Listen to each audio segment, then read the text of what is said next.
Right. Here we are. Saturday night makes a change. Yeah, different. Good evening, Cole. Here we are, Interlaced Live, Part 4. What can we say? We don't know where we're going with this anymore. You know, we're here, we're there, we're everywhere. I'm just grateful that we could get together again. I'd like to introduce, of course, Cole, the promoter for tonight, Interlaced Live.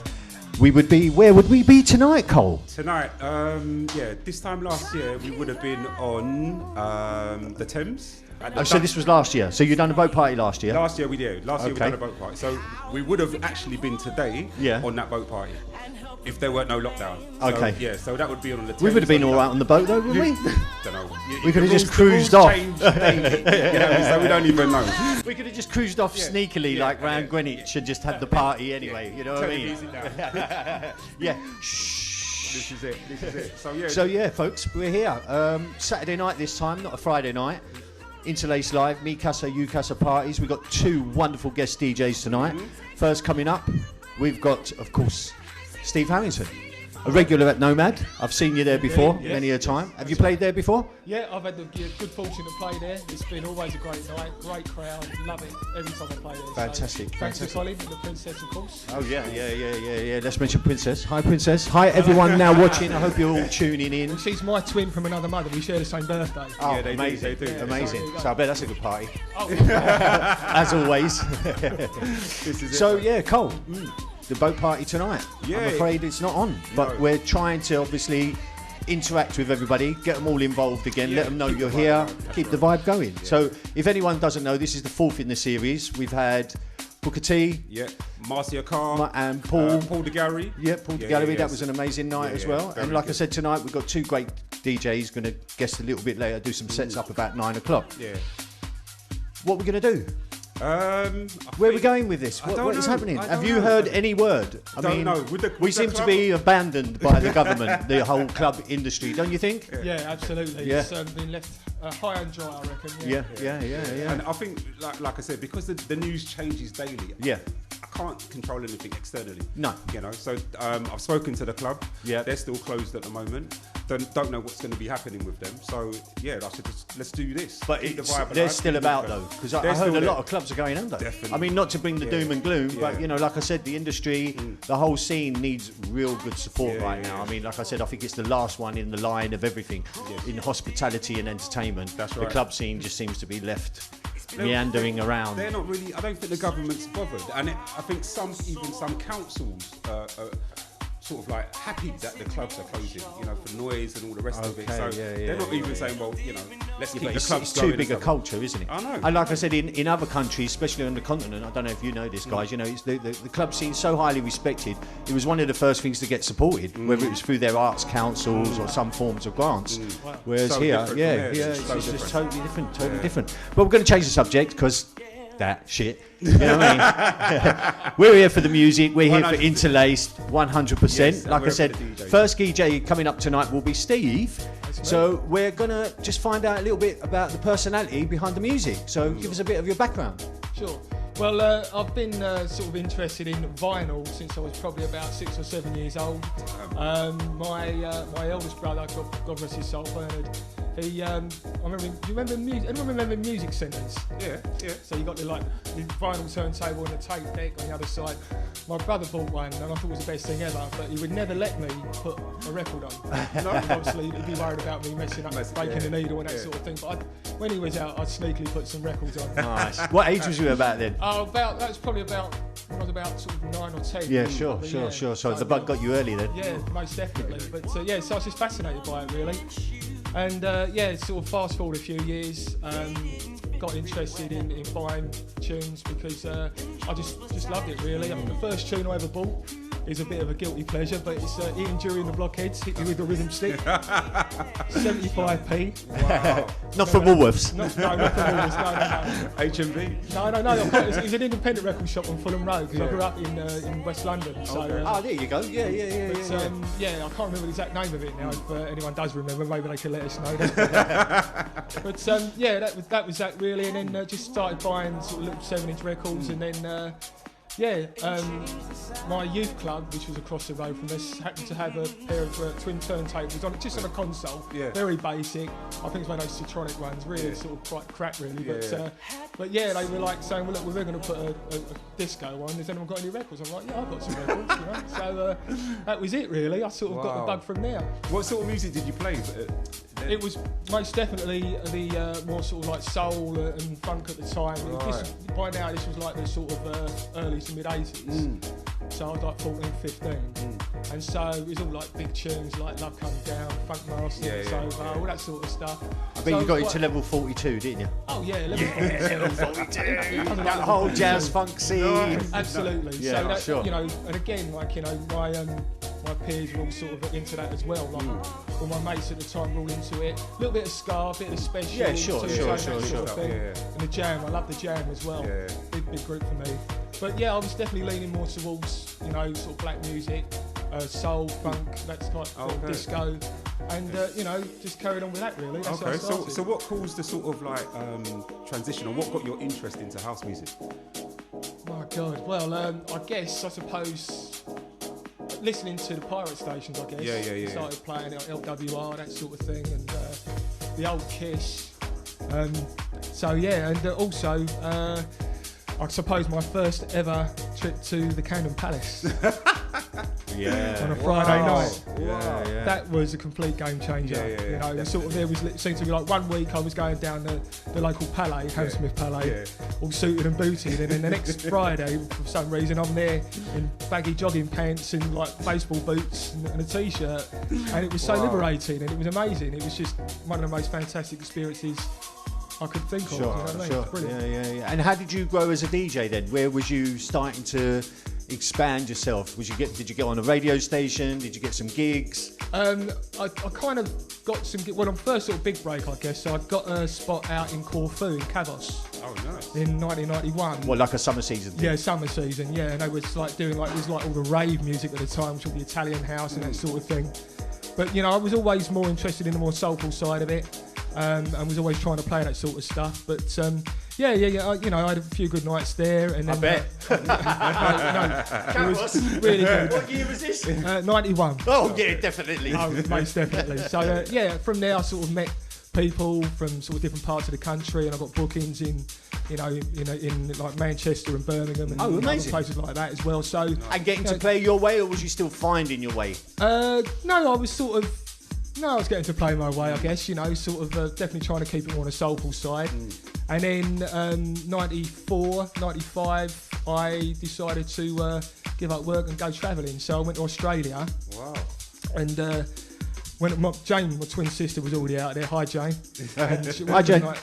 We all remember the night that I turned up in a gorilla suit to surprise her anyway for our birthday. So well, that's another story. Nice. But yeah, so bought a couple of boxes of records over with me, had them shipped over, and managed to blag some gigs, get some gigs, and just sort of got more of a name from there as well. So excellent, I did quite well out in Sydney. I was in Sydney. Yeah, so, sure. Yeah. How long was you in Australia for? I was in Sydney for 1.5 years, and then travelled round for another 6 months, and then come back through Southeast Asia. So I was away in total for almost 2 years. Right. Okay. So when you've come back to London now, has things changed for you, or? Well, when I got back from travelling. Yeah. When you got back from travelling.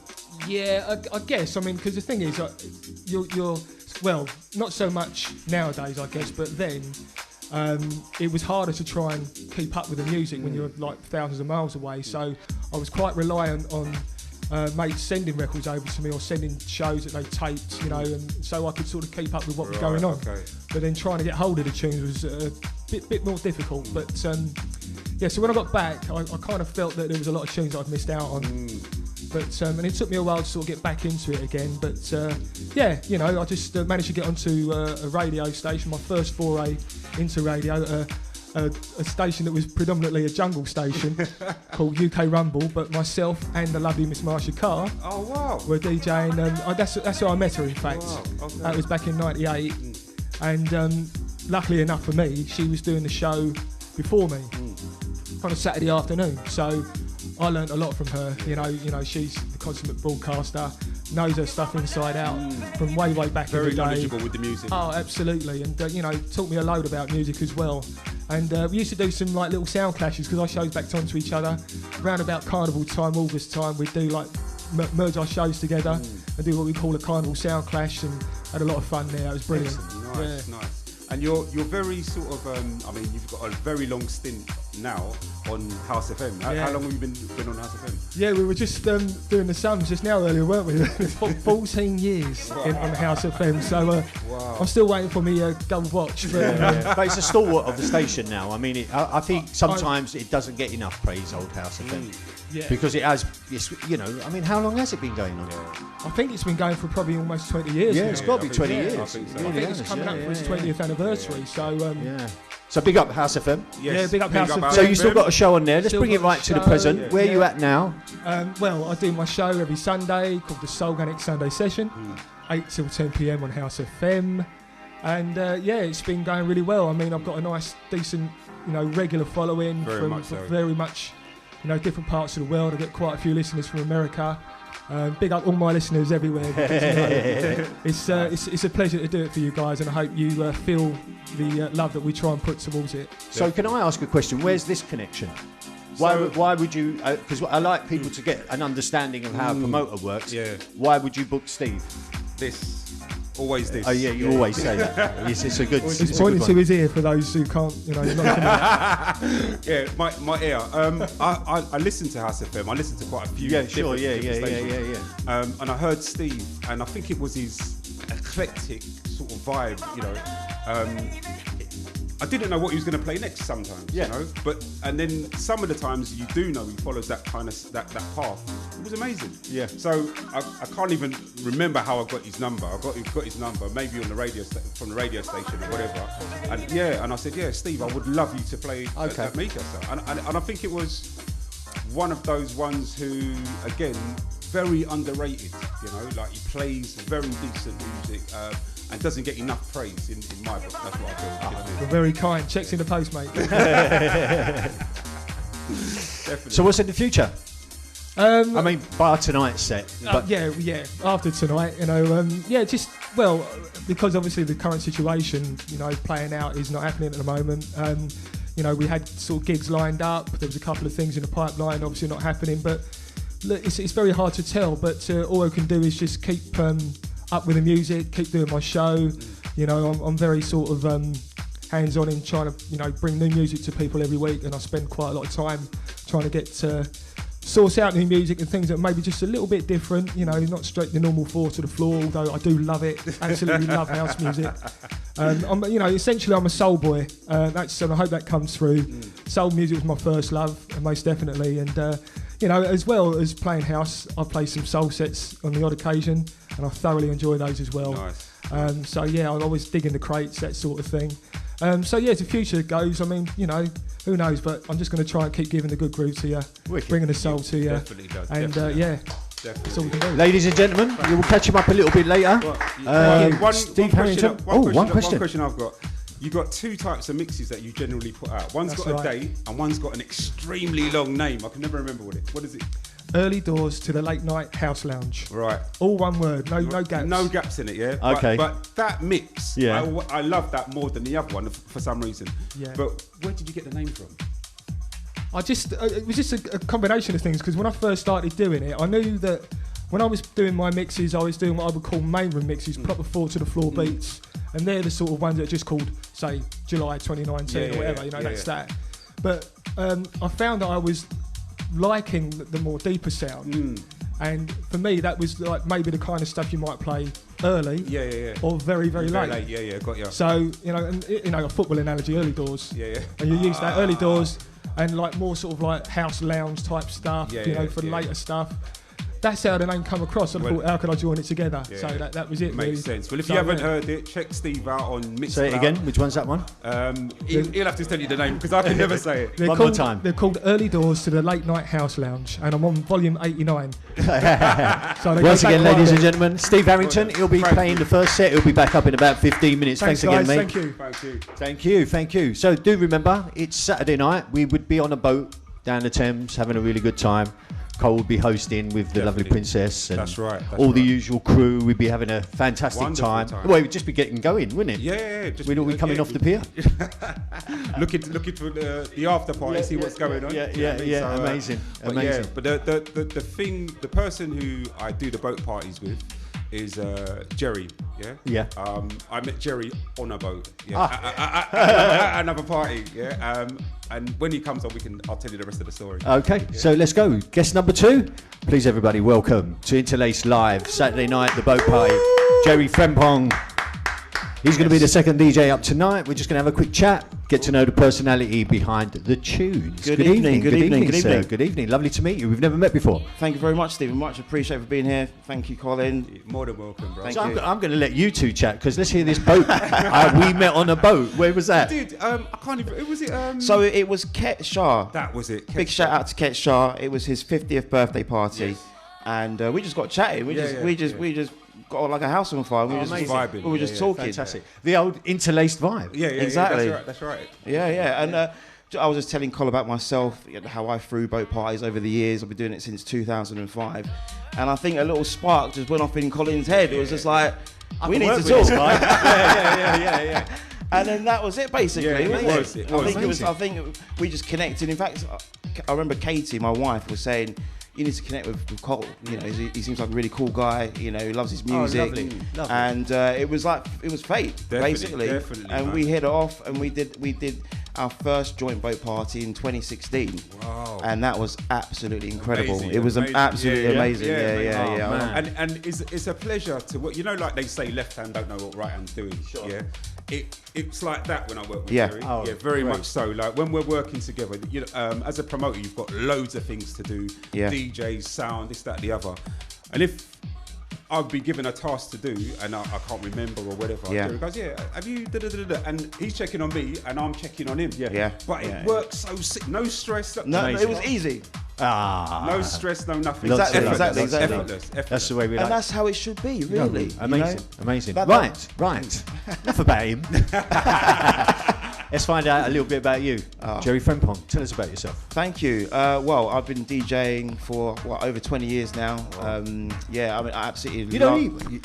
You sure you ain't 25? Maybe DJs. You're too kind. You're too kind. That's how I work. I mean, for me, music is just my staple. You know, I absolutely love all sorts of music. You know, dance music. You know, jazz, soul, funk.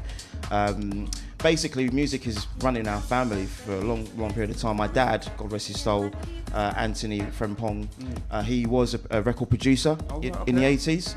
Right, okay. He came from Ghana, West Africa. He actually pioneered the sound High Life, which is from Ghana, which is basically a mesh of sort of Ghanaian traditional music and sort of Western sort of sound. Incredible. Yeah, so he was basically promoting parties when I was a kid. Yeah. So he was putting on events for his community, Look at and he was smashing it. He was man. he was Well, you. it's- He was like you, man. But again, an inspiration. Yeah, absolutely. Wow. Fantastic. Absolute What's your inspiration. dad's name? Anthony Frempong. Anthony Frempong. Yeah. Big up Anthony. Yeah, he passed away not so long ago. Oh, God bless him. Yeah, bless his soul. And but he left an amazing legacy. It sounds like it. Yeah, Well, he's left an indentation on you. You know, you've kind of carried it on. So, yeah. you know, It's in funny. small ways. It's funny because he had a record label called Asona Records, which was championing this high life sound, and myself and Pete BBE from BBE Records, Yeah. we're I know looking Pete. to hopefully get those repressed and let that legacy continue. That'll be wonderful. So it's Yeah. amazing. It's all come full circle. Yeah, Really. yeah. So yes, I've been DJing for over 20 years. No, but you can't just go through 20 years. I know. Yeah, I mean, But for me, so, for the beginning. you know what? The beginning for me was when I was listening to like Top of the Pops or something, and I'll have the radio on, and I would hear the Top of the Pops and the radio mixed together, and I'm like, that sounds cool. And I had no concept of what DJing was. Wow. Yeah, sure. Imagine that. So like sometimes I'd get the tape player, play that at the same time with another track, and at same time as Top of the Pops, and try and get them to mix. Obviously, no pitch control, Nothing. Yeah, but yeah, just yeah. for the fun Purely of it, just by for a ear, laugh. yeah. Yeah. And then I turned 17, went to college, and then my friend, a guy called Dean Butcher, he was like, "Oh, come round to my house. We'll just chill out on a Wednesday, like when it was like sports day or something like that." Went round to his house, and he had some decks. Are you saying you was bunking off? No, it was optional. It was optional. Okay. College was optional. All right, good. But anyway, went to his house, Yeah. and he had some decks and a mix. I was like, "What's this?" He's like, "These are turntables." And I was like, "What do you do?" So we were just playing records and stuff. I had no concept of DJing at this time. But I kid you not, for me it came quite naturally. Sure. Wow. It does. Yeah. And No, it really does. yeah, and I remember the second week was at his house. I got my first mix and I was like, oh, that was amazing. And then I was hooked. That was it. And for me, it was just a passion of music. And at that time, the sound was more kind of like jungle, drum and bass, old school house. You know, the old school proper house and garage. Yeah. You know, So back your then. development came how?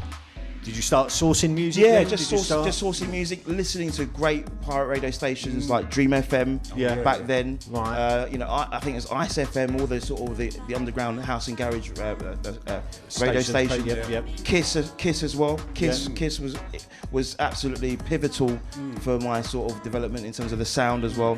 Big DJs like EZ, Danny Rampling, all those sorts of guys. You know, it was amazing. It was amazing, yeah. But in terms of actual progressing me and DJing, that didn't happen until university. Yeah, so I went to uni, went to Leeds University, just did a course up there. Just thought I wanted to get out of London and just, you know, seek past. See a bit of life. Yeah, just expand explore. yourself. Yeah, exactly. Yeah. And anyway, I bumped into a good friend from back then who I know now, Ian Morby. Big shout out to Ian. So we started our label together. And anyway, I bumped into Ian in our halls of residence, and he had a pair of decks. I was like, mate, you're my best friend. Do you know what I mean? Do you know what I mean? Yeah. Brilliant connection. So we started putting on halls residence parties for As all you of do. exactly, and it just blew from there. Brilliant. And then we started promoting parties in and around City of Leeds. Connecting with people like Ben Brophy, who you know. Ben Brophy used to run a record shop in Leeds called Play Music, which was the heartbeat of Leeds for the underground sound, which was just everyone was there on a Friday, spunking their money, buying the latest. What year tunes. are we talking about? This is kind of 98, from 98 to 2001. Okay, because they had a good vibe going on in Leeds at some point. I've guest DJ'd up there all through the 90s. I played at Hard Times and a few other places. And they had this real soulful vibe going on. It was quite, I really appreciated it as well. Do you know what I mean? It's quite deep as well. Yeah, for sure. Yeah, absolutely. Leeds was really pivotal to me. One of the best clubs was Back to Basics. Back to Basics, so, incredible. Run by Dave Beer, infamous promoter. And you'd hear the likes of, you know, Danny Rampling, all the old school, you know, Roger Superstar Sanchez, DJ type thing. when the superstar DJs were becoming superstars. When you could go to a club of 500 people and it was rocking. Do you know what I mean? Whereas now it's normally the festival kind of thing. You know, whereas I wish it could go back to that sort of vibe. And that for me, that was it. Because I used to play kind of two-step garage and stuff, but when I went to Back to Basics and I heard some of the sets from there, I was like, I'm all house now. That is it. I am done. Converted. Yeah. Exactly. Welcome to the church. exactly. Amen. Take my soul. So it's like that, though. You do the Leeds thing. You did the Leeds thing, and then actually, I decided to go travelling. It's a little bit like Steve. Oh, amazing. Yeah, I went travelling, and I was 23, 24 at the time, and still young. And I thought, you know what, I'm going to explore the world. My dad was like, you know what, just go and enjoy.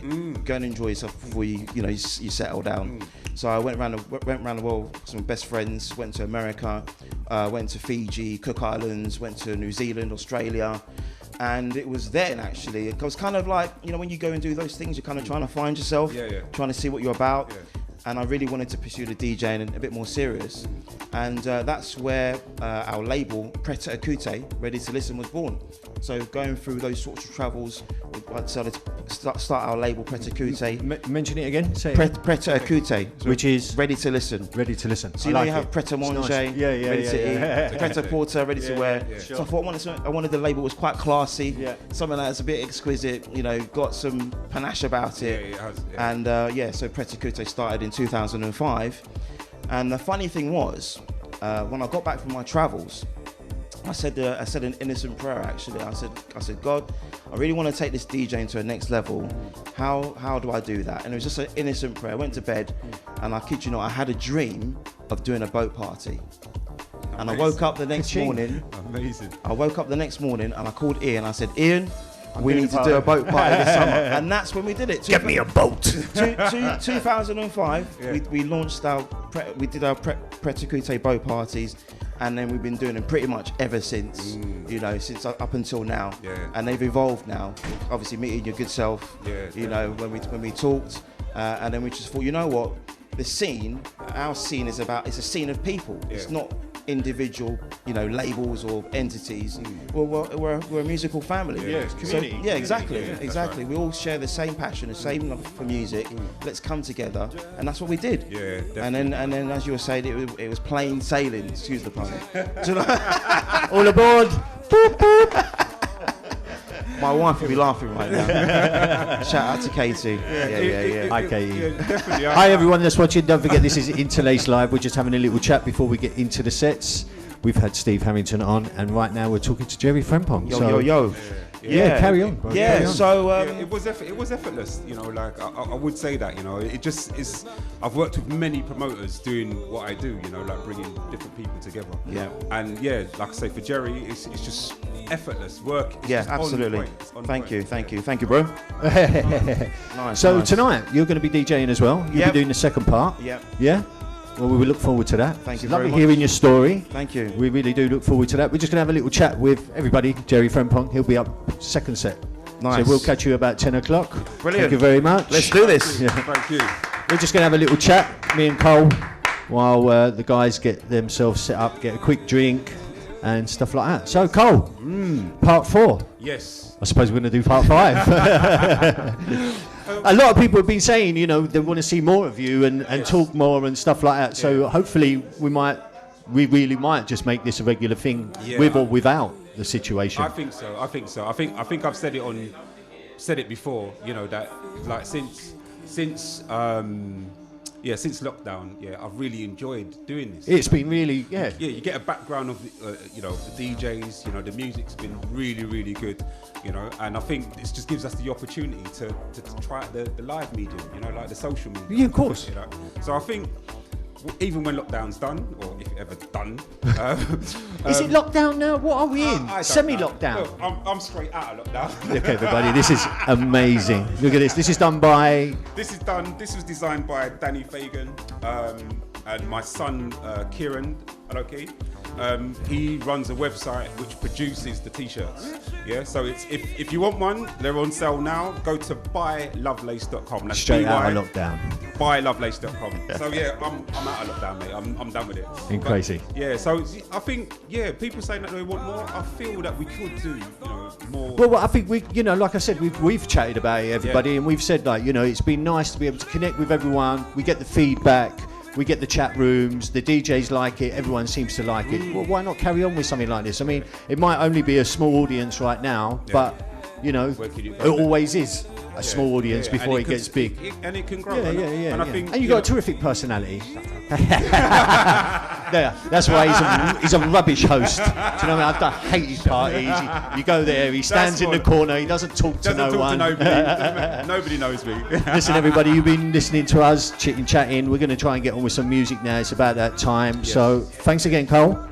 Really appreciate you coming down, man. Really appreciate doing this with you. It's Doing It TV, Interlaced Live. Me, Casa, you, Casa. Coming up first, please welcome Steve Harrington.